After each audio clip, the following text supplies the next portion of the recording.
The Empress of a Cross-World Journey Alarice's Comeback is a fantasy novel that depicts the modern college student Hannah, who is transported into the body of the notorious villainess Alarice in an empire. In her new world, she must navigate the intricacies of court politics and find a balance between love and power. Utilizing her contemporary knowledge, Alarice strives to improve the lives of the people while finding her own place within the empire. The Empress of a Cross-World Journey Alarice's Comeback in this fantasy novel.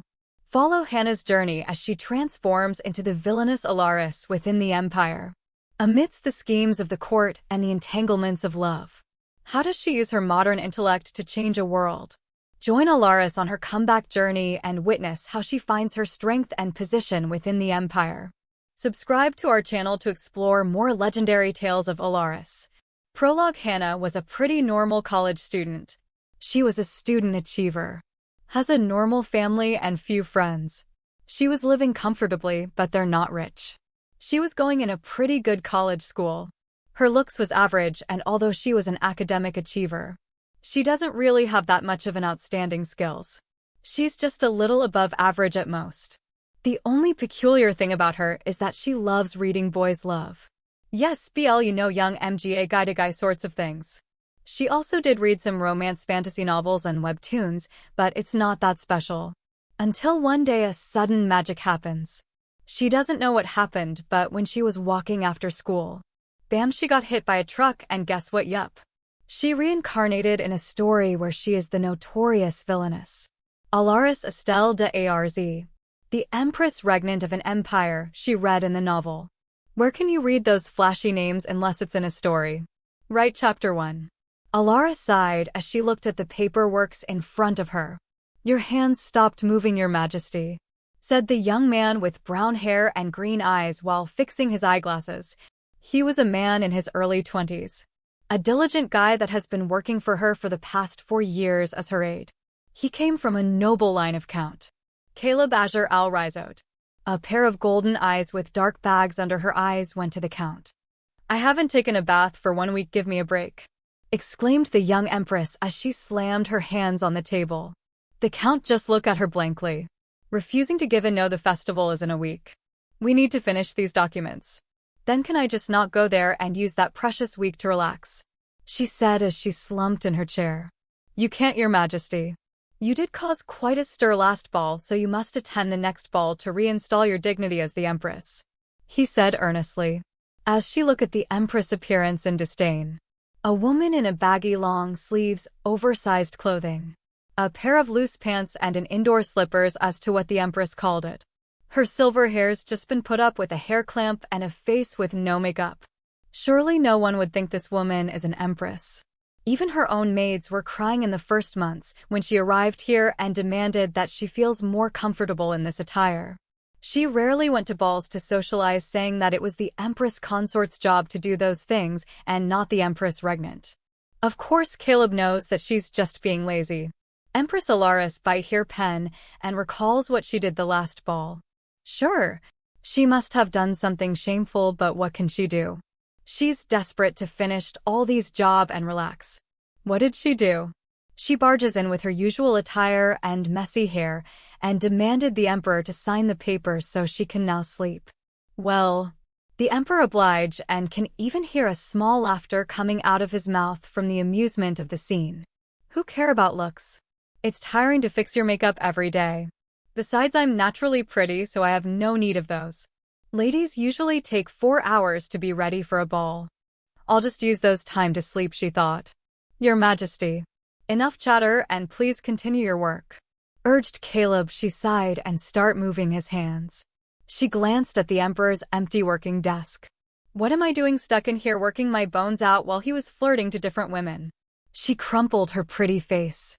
She doesn't really mind the Emperor having multiple wives. After all, she doesn't love him nor he does love her. Their wedding is nothing but political. That's so unfair. I was drowning in my workload, but he has the audacity to relax. The imperial harem consists of 2 Empress and 2 concubines. The Empress consort having a son, and so was one of the concubines. She really didn't mind as she does not want to be involved in the power struggle. Her role as the Empress Regnant was to oversee the harem and help the emperor to govern the country, not to join in the power battle of the women in the harem. She never coveted the emperor nor his love. After all, that is her mother's advice. The empire of Phil-Leon has a completely different custom than her home country. The lossless. She was a foreign princess in a country of spirits. The reason for the union is to provide the Silmerd the key to the spirit world, which is Alarice, the very princess of that country. As a compensation, lossless will receive money and political support from Phil-Leon. She was sold off, but it was her own choice. Her loving parents tried to stop her, but she knows this was her duty as the princess of lossless. Besides, she has one secret: she was a transmigrator. Her name before transmigrating is Hannah. She was a normal college girl that dies from being hit by a truck. Then she suddenly wakes up and sees bright-colored and expensive room. Her hair's silver, and she was in the body of a 5-year-old child. As nonchalant as she just accepted her fate. She did enjoy the extravagant life until she turned 12 and saw the male lead of this story, Nicholas Julien von Silmer. That time he was a pretty 17-year-old boy with bright blonde hair and a pair of dazzling ocean blue eyes. Her world feels like it stopped when they met their gazes at the ball they were in. Not just because of his handsome face, but because she just discovered that she was the villainess of the story. Yes! She was someone who fell in love with the male lead and tried to ruin the female lead due to jealousy. The current Empress consort, Kashana Beatrice Elmia, the daughter of the Duke of the Phil-Leon Empire, and the childhood fiancé of the Emperor. Alarice was about to say FCK it, and ignore the plot and just leave the leads as they are and just enjoy her life as the only princess of lossless with her parents and 2 brothers, but one day when she was 8 they visit the Empire of Filio. She saw the poor people on the slums. They were being given constant rations of food from the kind Empress consort. However, I know that this won't do. Giving them this kind of support won't get them out of this poverty. What they need is a better system of education and health programs. That was just the first steps. One must teach people how to fish, not just give them fishes. That's when she made a decision. To help this country to flourish. These people needs her modern knowledge. Though they are just extra characters in the novel. For them this life is the only life they know. To do that she needs power thus. She studied like crazy and equipped herself with the knowledge befitting of an empress, and when she was 18 she handed the portrait of the now emperor to his father the king and demanded that she'll marry the man. Luckily, the Phil-Leon Empire's support is just what they need, as some neighboring country was trying to invade their country as it was the home of powerful spirits. After thorough persuasion the king and queen of lossless gave up and do as their daughter wanted. And that's how Alarice Estelle d'Ars became the Empress Regnant of Nicholas Julien von Silmer at the age of 18. Chapter 2. Knock knock. It's time to wake up, your majesty. A maid calls from outside of her room. Alarice was forced to wake up. She glanced at the window and saw that it's still dark outside. She grunted, "Arg, this is labor abuse." She silently screamed, annoyed. She rolls on her bed, messing her bed sheets and pillows. "Your Majesty," the maid calls once again, "I'm up. Give me a cup of coffee and ready my clothes, please." For the past few weeks her routine was to wake up at 5 in the morning and went to bed at 11. She doesn't even remember how she changed her clothes to nightgown. These were the times when she was really thankful to her hands-on maids. After a few knocks, 5 maids come in holding a cup of coffee and her usual oversized shirt and pants. "Thank you," she said as the maids get her ready for the day. "I know it's been hard on Her Majesty, but please endure it for another week," the head maid gently told her. She holds a great influence in the inner palace as she was the nanny of the current emperor and the mother of the Grand Duke of the Empire. "Constance Diana Malira, not like I have a choice," she said with a tired tone. "Is the emperor already in the office?" "He's already heading towards there, Your Majesty," said of the maid. "I side my boss is there. After I got ready I bring my coffee and head towards the office." In the first years, the Empress and the Emperor's office are separate. However, I constantly need the approval and seal of the Emperor for a lot of projects that I proposed. That's why we both decided to move the Empress office in the Emperor's. "Greetings, Your Majesty," one of the royal knights said. "You're looking great today," the other said. I look at them questioningly. I haven't even brushed my hair yet. I don't have money to pay you for your forced compliments. I asked bored. The knights just chuckled at my joke. I just proceed to knock on the door. It's me, I said. Come in, the voice inside said. The knights opened the door and a beautiful man with golden blonde hair and dazzling blue eyes. Greetings to the great sun where the light shines the brightest. I lazily said while walking towards my table. You know it's rude to greet the great emperor like that, he said without even taking away his eyes from the paperwork he's doing. I paused for a second and then who cares? It's just you and me anyway, I said while fixing my desk. We started our paperworks without bothering one another. This was our usual day, honestly. They are more like a co-workers than husband and wife. Of course, except for the nights when it's her turn to serve him in bed, but other than that she was satisfied with her relationship with him. How was your work yesterday? He suddenly asked. Sharing some chit-chats were also nothing new. It's horrible. I got off to work at 11 and now I woke up at 5. Your Majesty, if this continues I'll file for divorce, she said looking at him half joking. You know that can't do. We can't have you get away from work, he said nonchalantly, then give me a break, DMN. I shouted and mumbled every day work, work, work, work. Even though I have a lot of money, I can't even use all of them as I was always glued at work. Coffee won't even cut it anymore and my back hurts really bad from just sitting here in the chair and my butt was as if it was glued down here. The emperor sighed with the Empress rants and mumbles. Just bear with it for a while. The festival is coming soon anyway, Eno. I can no longer take it, she said as she opened a drawer and pulled out a paper. She went towards the front of his table and almost slammed the paper in his face. Sign this divorce papers now, she said threateningly. The emperor just looked at her lazily. For the past 4 years, the Empress did not once ask for divorce, but a lot of times. If they are drowning from paperworks, this is all just a whim. On the back of the nagging Empress was their aide sneakingly and not minding the scene even though the Empress is blatantly disrespecting the emperor. After all, they are used to it. From the outsider's perspective, their relationship is complicated. The Empress was a perfect fit for the role. She was pretty, from a prestigious family, diligent, witty, and most of all someone who can contain the emperor. The emperor, on the other hand, indulges the Empress' whims. They are not sure if that can be called love, but they know that she was special for their ruler. One of the reasons the emperor didn't really mind the Empress' choice of clothes is because of his possessiveness. He wants to be the only one who knew how beautiful his woman is. Everyone knows it's their emperor's possessiveness. After all, only him can see her true beauty as they are sharing a bed during the designated nights. However, he's not pushing their relationship through. He never showed openly how she cares for the Empress. In fact, the nobility who is not in the palace knows how the Empress consort Kashana was the love of his life. It's really complicated, Empress. Are you like this because you were jealous that I spend the night with the Empress consort? He said teasingly.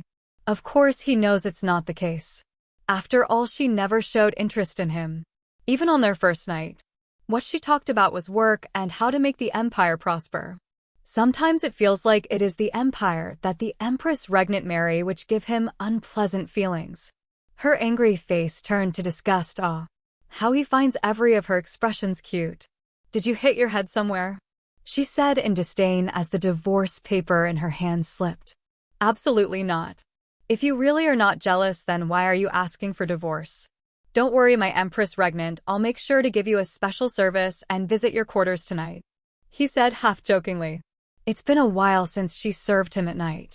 Alarice felt chill on her spine. She took a step back. I apologize, Your Majesty, but I can't serve you tonight as I need to finish these paperworks, she said as she bowed politely.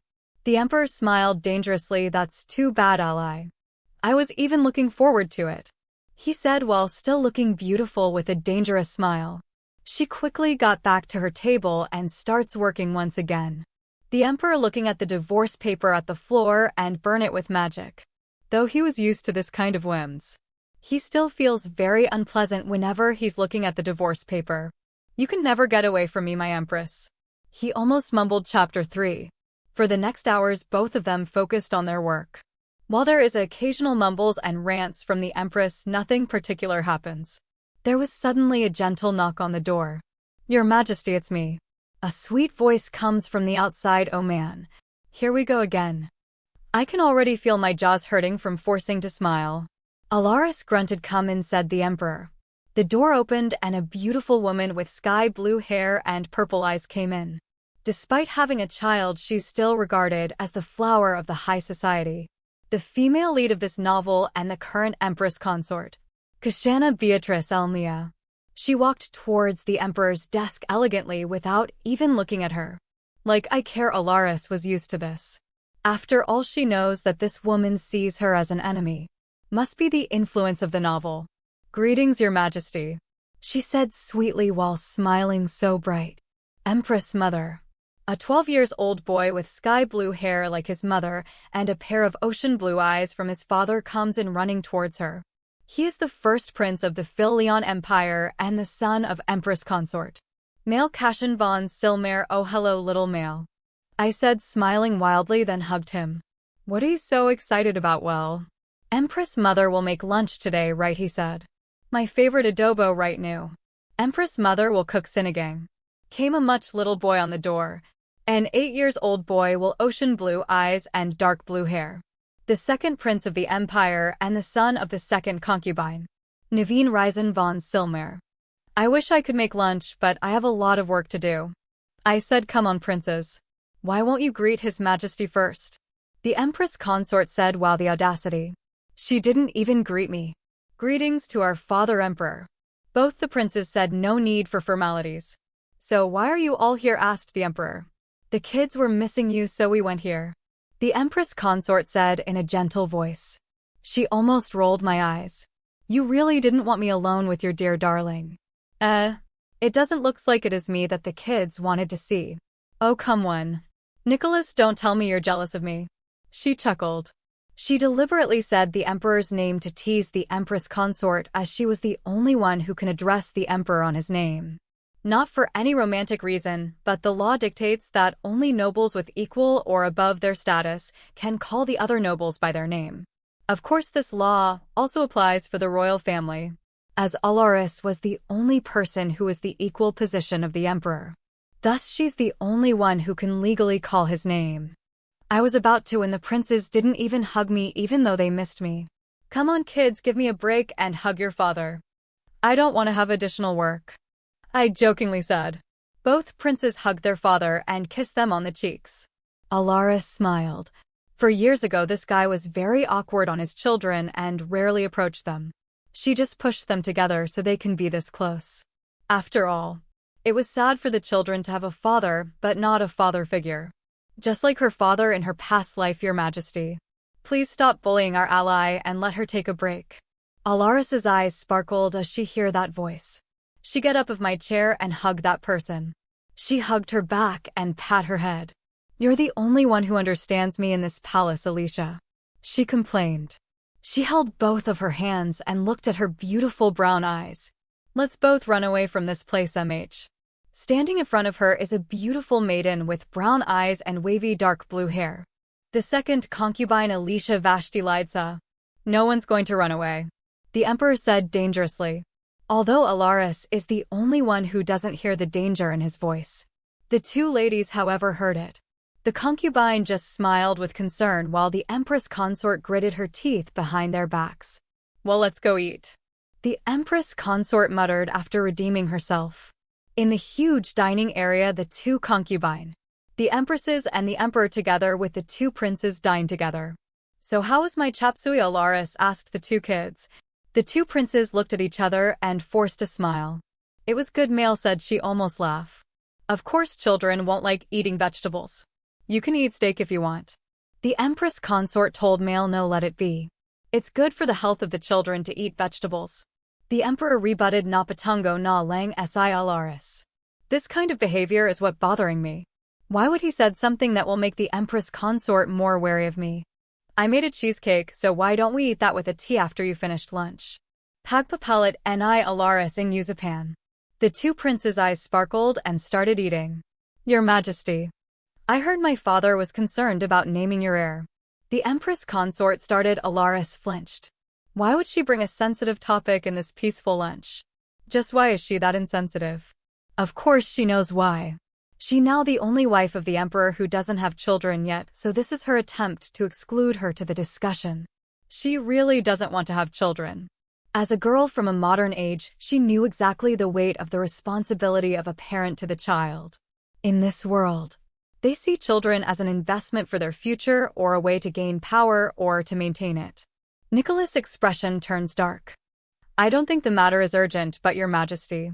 There is a threat on the borders, and in order to strengthen your position and gain more influence, you need to name an heir, she insisted. Well, she must be confident as she has an advantage. The first prince, her son, is the firstborn male. He was constantly praised by his teachers to be talented in both academics and swordsmanship, just like his father. Though the 8-year-old child needs to study for 12 hours a day without rest.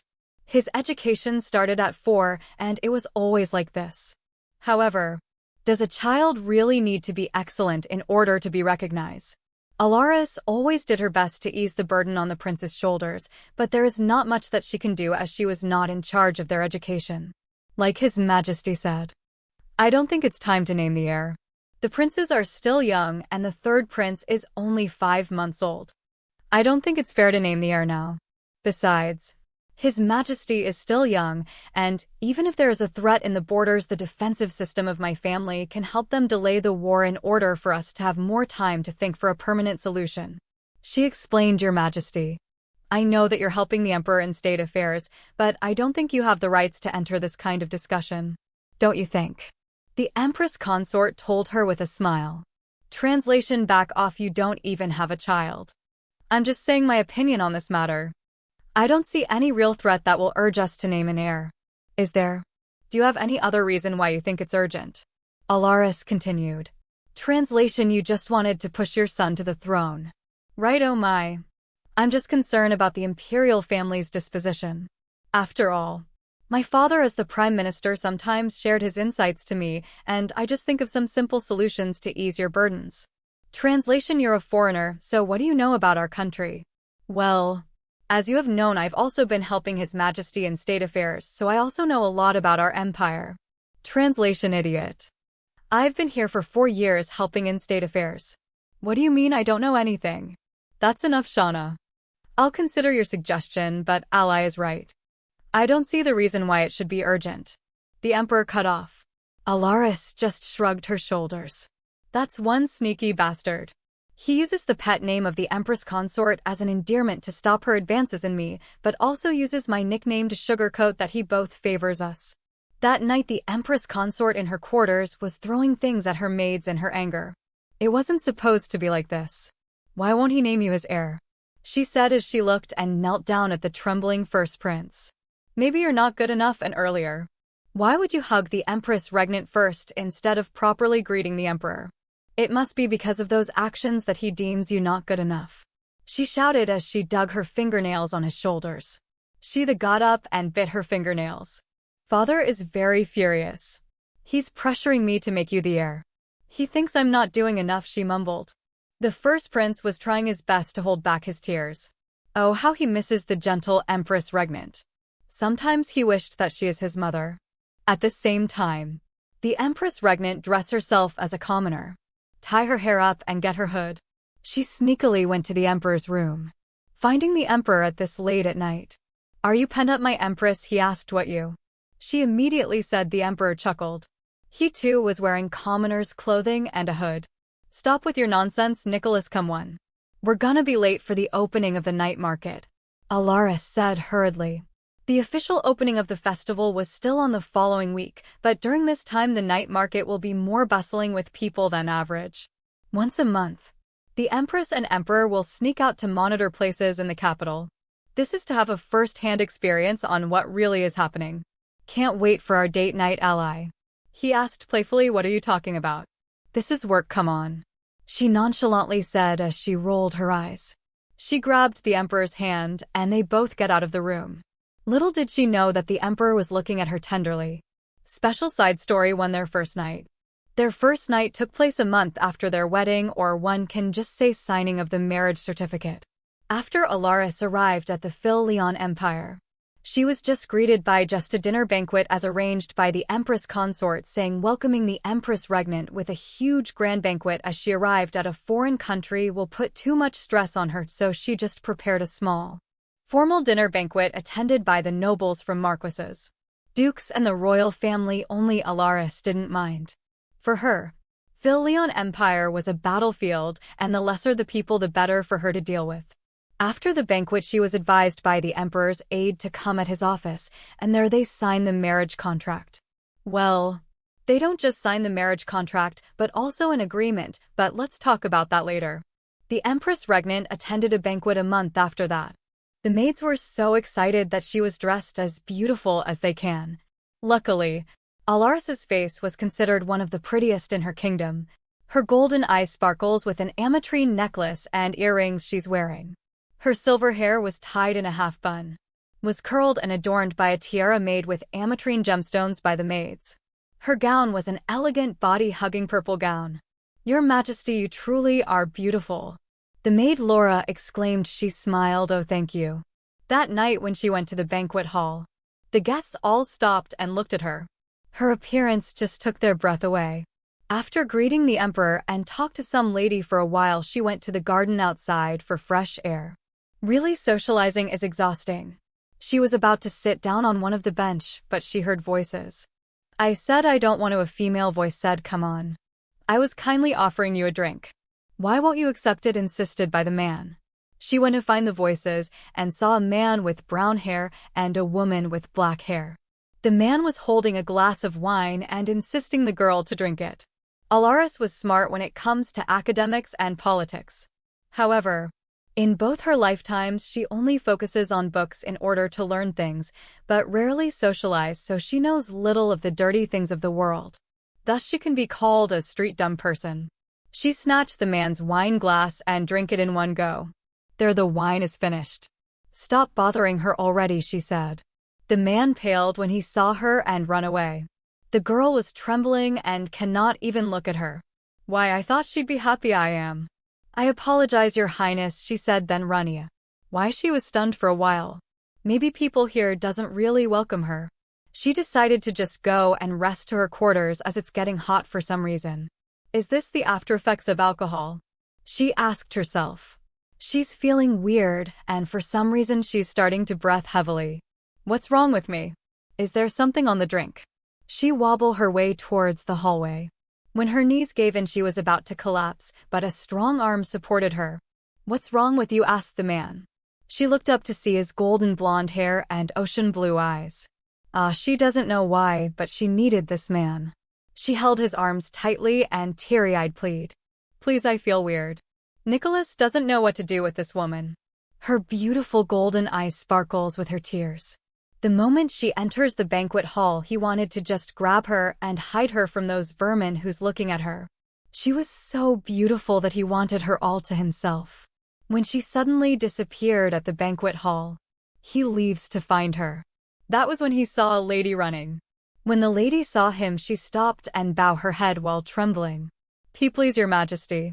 The Empress drink something." She didn't even finish her sentence, and the emperor dashed off to where she came from. There he saw the Empress wobbling her way in the hallways. She almost collapsed, but he caught her. Her soft skin brushes his for the first time. It doesn't help when she pleaded him with that expression. "No, you're not in your right mind," he said, trying to control himself. Please.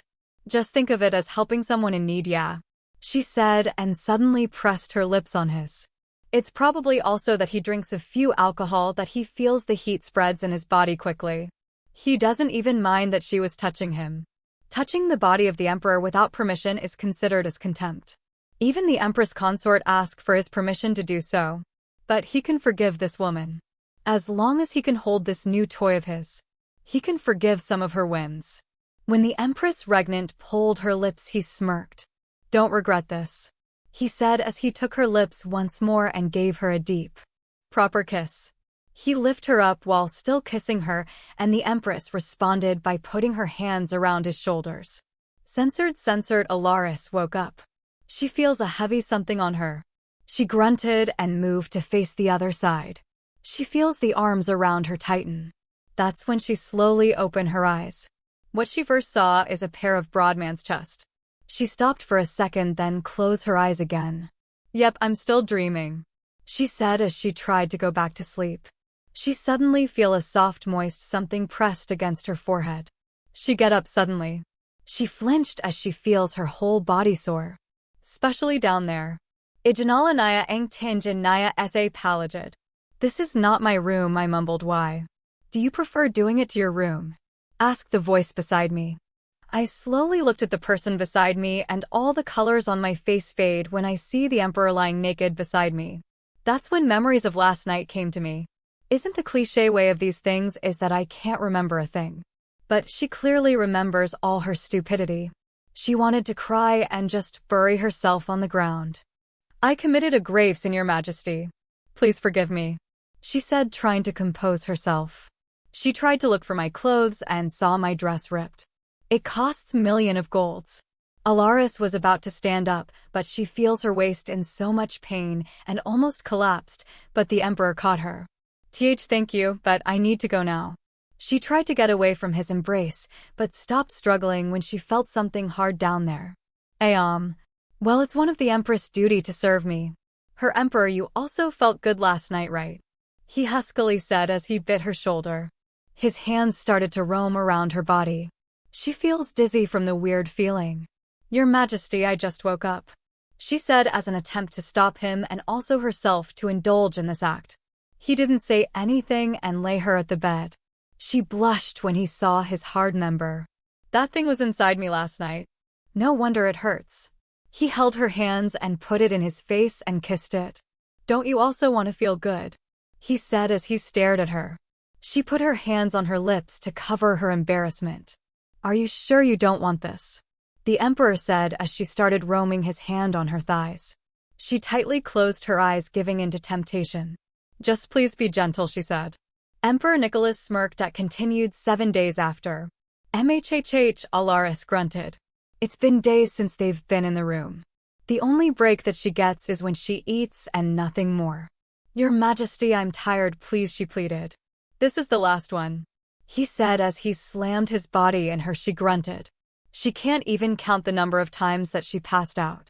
She needs to drink pill so she cannot get pregnant, but right now she can't even afford to think. Remember, this is your punishment for showing that kind of appearance in the banquet hall. She almost rolled her eyes. It'd been like days since the banquet, but she doesn't know what wrong she did. After that day, Alarice never went to banquets again and avoided Nicholas for 3 months as she was only able to get out of the Emperor's room after 10 days. Chapter 4. Let's go there, Your Majesty, Alarice said while still dragging Nicholas. The city lights are bustling and the people were lively. One wouldn't think that this place was once the poor slums that Alarice saw 4 years ago. She was so glad that she was able to fulfill her role properly. How much is that? Asked Alarice to the man selling street food. A common street food back in her hometown, I saw. It's 5 copper coin each, he said. I'll take 15. She said, what, that's too much. Can you eat all of that? He said, nope. That's why you're here, you're going to eat the rest. We still have about 10 stalls of street foods that we can buy from. She said, you're unbelievable. You're the only one who could treat the Emperor like that. Alarice gestured to feed the Emperor the food and he eats it. You said that, but you still ate the foods I gave you. She smiled. Besides, I earned it from all the works I've done this past weeks. Plus, according to your country's law, it doesn't matter if I am a foreigner or not. I am your Empress regnant, which means I basically stand next to you, so I can do whatever I want as long as the law permits so, she said while eating. Napaling na lamang si Nicholas. He never wins an argument when it comes to this woman. Oh, look, a shooting game, she said as she shoved the remaining foods in his hand and ran towards the game stall. He saw the prizes to be nothing but stuffed toys. I want to play, she said as she gave the man in the stall coins. He still remembers the first time they did this kind of thing. It was a year after their wedding. The Empress Reagan aunt, who just moved in his office, suddenly slammed a pile of paper in his desk. His new toy was conceited and arrogant. It's like it didn't know its place and just do whatever it wishes to. Give me permission to roam around the street, she said, nagpantig qng tenganaya. How dare this woman order him around? His aide saw his expression and just loses the color on his face as it knows that he does not like the way she behaves. Your Majesty, the Empress, please just. Nicholas cut off the aide's words, which attempted to stop the Empress for saying something he doesn't like further. No, let us hear what the Empress has to say, surely.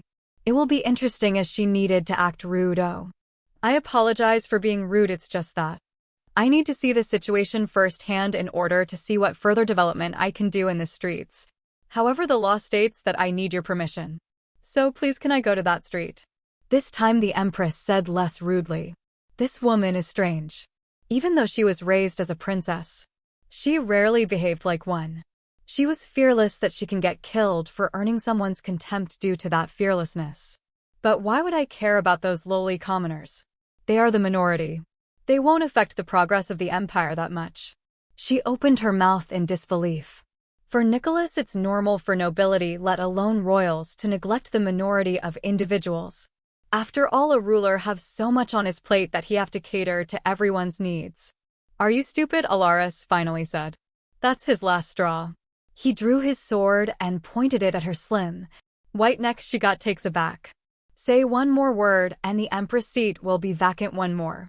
His toy really needs to know its place. He doesn't want anyone to dictate him on what he needs to do. She mustered her courage and spoke, Your Majesty. The people's lives are equally important, no matter minor group they are. You are their ruler and it is your duty to help them. If you can't cater all of them, I am here. I can do the minor tasks even if I have to work overtime every day. They matter to me, and that is the reason why I married you. She said, trembling from anger or fear. That he doesn't know. They're the only reason why I married you. He felt stuffy. He doesn't like hearing those words. But still her words sounded rational. Despite his emotions in turmoil, he needs to still make a logical decision. He put his swords down. The next time you talk to me like that just to bring up nonsense, this sword will pierce through you without warning. The Empress bowed her head. I understand, Your Majesty, she said that night. From his office, he saw the Empress dressed as a commoner with black hood together with her knight sneak through the back door. He felt a sudden tightness in his chest, and before he knew it, he was running towards the place where the Empress is at. That was when he grabbed the Empress in her arms. Where are you going with him? He asked. Danger was in his voice. What do you mean? Your Majesty, you gave me permission to visit the street in the slums, she said, puzzled. The knight bowed his head. Why are you with him as the Empress? Dangers are all around me. I can't just go out without an escort, can I? Besides, Ricky was the only knight available. She reasoned out. Ricky, so you're going out with him? Yes, Your Majesty. He looked at them for some time, then decided. I'll go with you, he said. What? She asked, dumbfounded. You said you don't care about what happens to these people, so why are you now joining the visit? You have much more important things to do, so I beg you not to waste your time here any longer. Please release me so I can be done with my business. Are you really thinking of going out with that knight? You are even on friendly term and calling him in his nickname, he said, and you? He looks at the knight. Aren't you the second son of Viscount Kier? I am, Your Majesty. Roderick said. Your Majesty, you're being unreasonable and rude, please. I know you're mad because of the way I speak earlier, but from now on I will no longer speak to you that way, she said. He looked at her, puzzled. The scenario earlier was not even in his mind. Right now, what he wants is the bastard knight to stay away from her. You are my woman, so you can't go with another man, he said in a low voice. What are you serious? I mean, our relationship is not like that, Your Majesty. How can I not now that the visit is only an excuse to fool around with that knight? She pressed her fingers in her forehead. She sighed and removes his hands on her shoulders and look at her straight to the eye. I don't know where this jealousy came from, but please do remember that our relationship is not like that for you to demand me something like faithfulness. The law also dictated that I, as an Empress regnant, can have my concubines legally. We are not to meddle in each other's private life. That is one of the clauses of our contracts. Lastly, you are not my lover, Your Majesty. What gives you the rights to act like this? She said in a serious tone. He was shocked. All that she said was true and logical. What is happening to him? He looked at her for a while. I'll still go with you, he insisted. Alarice just sighed and just resigned. Suit yourself, she said. The three of us roam in the streets of slums. The situation is more decent than he imagined. He saw some people's face brightens when they saw her. This is not her first time here, he asked the knight. At first he is hesitant to answer, but as a subject he need to answer the inquiry of his emperor. This is her first visit with your permission. There are times that the Empress just went here without your permission, but just briefly as she doesn't have much time, and there are people waiting for her to make a mistake. As you know, an Empress setting foot in this kind of place is a disgrace. She failed to get your permission for the last year as you were always busy and doesn't approve her written requests. The knight explained a foreign Empress. He was reluctant to accept it at first due to various reasons, but he have to admit that his workload decreases and he sees progress in the empire's economy. After walking around the streets, they went back to the carriage, Your Majesty. I know you deemed them insignificant. The Empress broke the silence, however. Those people deserve more. It is our duty who have position, wealth and power to help them. That's why I beg of you, give them hope, Your Majesty. She said and bowed her head. He sighed. There are tightness and pain in his chest for unknown reasons. The next time you visit, tell me, so I can also learn about them, he said. How was that, Nicholas? I got this small lion keychain. The Empress broke his train of thoughts. That's nothing, it's just a consolation prize, right? He chuckled. Sometimes he was flabbergasted as to how their relationship progressed for the past years. Oh, come on, I still got something, look. The lion has golden fur and ocean blue eyes. Just like yours, she said. He secretly smiled. That toy looks as ugly as you. I'm not ugly, Mommy. A kid suddenly called. The both of them looked at where the voice came from. Then, they saw a silver-haired girl with black eyes running towards them. Hi, Seal, my baby, Alarice excitedly said as she runs to hug the child. For him, this scene doesn't seem right. Hello. Author here. Thanks so much for reading this work of mine. I honestly don't know if this is interesting or what, but still glad there are people reading this. To Chucker23 Harazink, thanks so much, you guys. I don't know if it's okay to mention you without permission, but I'm just so grateful. You're my first reader, voters, and commenters. Thanks much. PS. You can comment on what you really think about the story at the comment section. I accept honest criticisms, ha. While crying, na lang, but who cares? Bounce back, na lang, ha. I'm a little shy, so I don't know how to promote the story. I don't even know if this is worth promoting. Chapter 5. The child was now in Alarice's arms. Who are you with, my baby? She asked sweetly. For a while, she has forgotten the now shocked emperor. How could you leave us and marry another? A voice coated with dramatic pain said. Alarice automatically raised her one eyebrow and looks at that person. How could you leave our child? How could you betray us? A man with long black hair and black eyes with a pretty appearance cried. Why would you bring your father here? Alarice asked the child. I don't have a choice. Uncle told me to look after him, the child said. She just sighed. Stop it, Yue. You're making others misunderstand, she said as she rolled her eyes. She has your hair. That's when she remembers that she's with the emperor. The emperor now looks dumbfounded. He doesn't know what to do. And what's that? Does he looks hurt before you further misunderstand? No, she's not my child, she defended. Well, not biologically, at least. What does that mean? Nicholas asked, puzzled. That means that she's my child's second mother, the guy named Yue said, and was about to come closer to Alarice, but the emperor drew a sword and pointed at his neck. Stop it, we're attracting attention, Alarice said, annoyed. Who is this man, ally? The emperor asked. He's a nobody. Just my acquaintance back at my country now. Can we please leave here? It's embarrassing. What do you mean, a nobody? You agreed to be my child's mother. And we've been together our entire lives, shouted Yue. Alarice let go of the child, comes closer to Yue. Then, Pack, she suddenly punched his face. Do you want another one? Yue landed on his butt, and he teary-eyed exclaimed. How could you damage my beautiful face?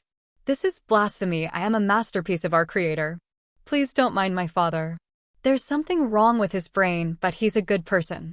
I apologize on his behalf. I am Haiseal Yang. I am 8 years old and the niece of the king of the Yang dynasty kingdom. That guy over there is my father, Yanwei Yang, and the brother of the king. Also, she's Mommy Ninang's childhood friend, she politely said as she bowed to the emperor. How could your child be mature more than you? Asked Alarice to the now getting up Yue. Please don't be too hard on him, Mommy Ninong. I am the one who wanted to come early before the festival in an unofficial visit as I want to spend some time with you. The child said, "Oh. You are always welcome to visit me, sweetheart. Now let's go to the palace," she said. "Yue. Fix yourself." She looked at His Majesty. "I apologize, Nicholas, but can we go home early? It's already past the bedtime of a child." "Sure. Let's now call the carriage." Nicholas has mixed feelings all looking at the child. Although the child looked nothing like her except her hair, 'cause it's obvious she resembled her father greatly. She can't help but wonder that if a daughter is born between him and her, he was sure she would be cuter and lovelier than that child. Sure, he has 2 sons, but even though they are both close as normal brothers, all thanks to Alarice, there will always be tension in them for the succession battle. He even feel bad that when they grow up, they have to forget their brotherly bond just fight to the throne. However, he sometimes long for a normal family. Looking at the 3 that was walking in front of him, he felt jealous. How he wished they had a daughter like that girl. Will it make a difference? Guards intruder. The palace was awakened by the loud shout of the second prince. The royal knights rushed towards the voice. "I am the daughter of Mommy Ninong. She's the Empress of this country." A little girl shouted, "Liar. Empress mother doesn't have a child," he hissed. "Ha. You don't believe me? Just one look at my beautiful silver hair, and you'll know that she's my mother," she boastfully said. The second prince failed to think of a rebuttal. After all, what she said is true. Her silver hair looks exactly like her mother, plus I can see and summon spirits. Isn't that an undeniable fact that I have her blood?" she said while playing with her summoned water spirit. The second prince's anger rose. That one ability is always what he wanted. He always loved the story of his Empress mother about the spirits and the spirit world, but since he doesn't have a spirit seer's blood, he can only see few spirits, and even need the help of spirit seer to see them. "How can I believe you? You're just playing tricks on me," he said and pushed the girl. The girl stood up and punched him. The shocked prince fell to the ground, but he bounced back quick as he pulled her hair. The knights who just came was shocked. They were taken aback seeing the second prince being a complete mess. "What are you guys doing? Stop them," Alarice ordered. Still in her nightgown. The emperor also came to the scene, and when he saw Alarice, he removed his coat and put it in her shoulder. The 2 kids, who were both messy and dirty, were still seething with anger. "So what happened here?" Alarice asked, feeling stressed. "She's an intruder." The second prince shouted, "I'm not. I'm Mommy Ninang's daughter, okay? That's enough." "I apologize, second prince, for not introducing her sooner. This is Yang, my niece from my home country. The reason for his white hair is because I gave her my blood when she was young, thus resulting to the transfer of some on my ability. This is our second prince, Naveen Ryzen von Silmer." The 2 glared at each other. "Now that the misunderstanding is cleared, what do you say to each other?" Alarice asked sweetly. "I'm sorry," the both of them say. She patted their heads. "Good. Now go wash yourselves and let's go have breakfast together." Alarice said, "Wow. Maybe having a daughter was really a good idea." "That looks fun," the emperor mumbled.